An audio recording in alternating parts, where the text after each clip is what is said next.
Hello everybody and welcome to the channel. I purchased this watch way back in June 2022. I didn't make a video for this watch because I wasn't really proud of myself.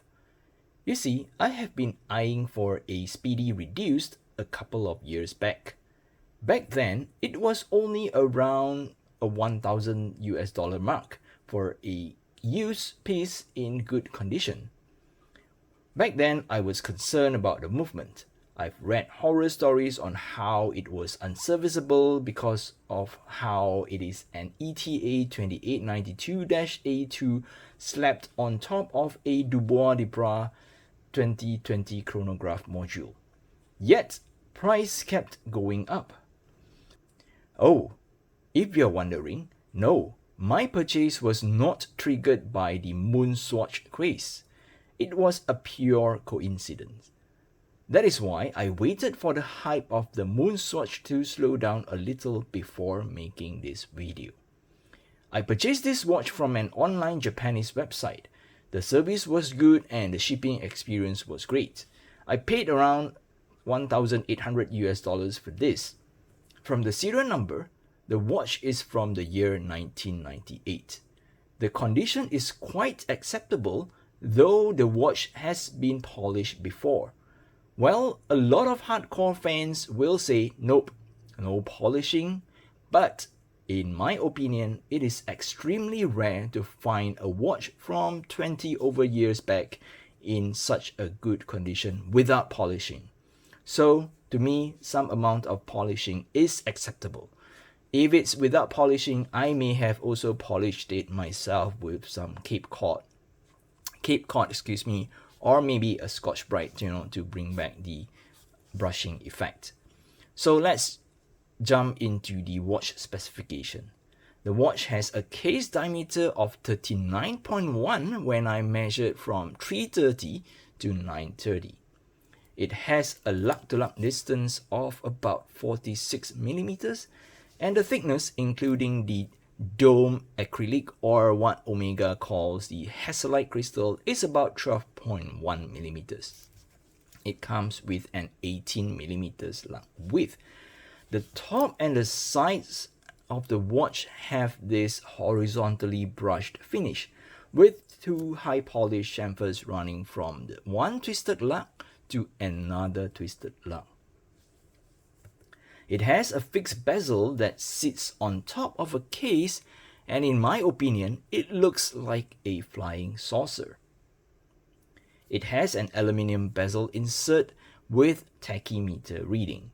The dial is protected by an acrylic crystal, and there is a very small Omega logo etched in the middle. I'm not sure if I can really show that logo here, but I don't know.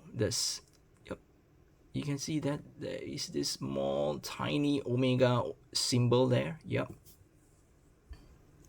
Being an acrylic, the crystal is quite beat up. I have used some Polywatch to buff it a little, as I have no immediate intention to replace it yet. On the sides, we have two pushers and a crown.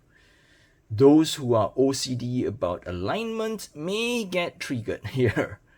The height mismatch is an evidence that this watch uses an ETA 2892 slapped on top of a Dubois 2020 chronograph module. Having an ETA 2892 as base, this watch is hand-windable and hackable. Operating the chronograph is rather straightforward. Pushing the pusher at 2 starts the chronograph, and pushing it again stops the chronograph. Pressing the pusher at 4 resets it. Operating the pusher is very satisfying, as they come with a very tactile click every time you press them. Being a sports chronograph, it is only rated for 30 meters of water resistance, so yeah, it's only good for some light splashes. The watch has a flat black dial with everything painted white on the dial. The same goes for the handset. It has 3 sub-dials. The dial at 3 is the running second, the dial at 9 is the chronograph minute, and the dial at 6 is the chronograph hour. Will you look at that? An automatic chronograph watch that can track up to 12 hours. So let's put it on a time grapher and see how it performs.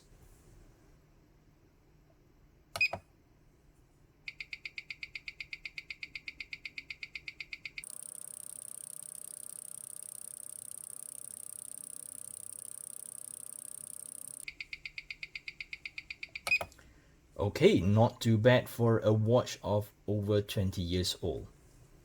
The bracelet on this watch is very nice, though it comes with hollow end links and pressed metal clasps, which are quite normal for the watch from the 90s. The bracelet feels comfortable on the wrist, but the friction-fitted clasps need some getting used to. Instead of prying it brute force, I will need to squeeze it to be able to undo it. So let's do a reshot. Oh, before that, this is the case back where we have that Speedmaster logo etched at the center of it. Okay, so this is how the watch look on my 15.2 centimeters or 6-inch wrist. I think it fits my wrist quite well here because there is no lug overhang. Well, again, you can argue that it doesn't look small on my wrist because I have a small wrist, but the main point is that there's no lug overhang. And if you like the Speedmaster but have a smaller than average wrist like mine, the Reduced is a good alternative. However, it has been discontinued by Omega since 2006. All you can get are pre-owned versions. There are some newer 38mm alternatives from Omega, but they cost a lot more than a pre-owned Speedy Reduced. So the choice is yours, and I have made mine. Alright, with that said, I think that's it for this video. If you're new to the channel, please don't forget to subscribe to my channel. It really helps me a lot. And you can also follow me on my Instagram at gfw_watch. Till then, take care and stay safe, and I'll catch you guys in the next video. Bye.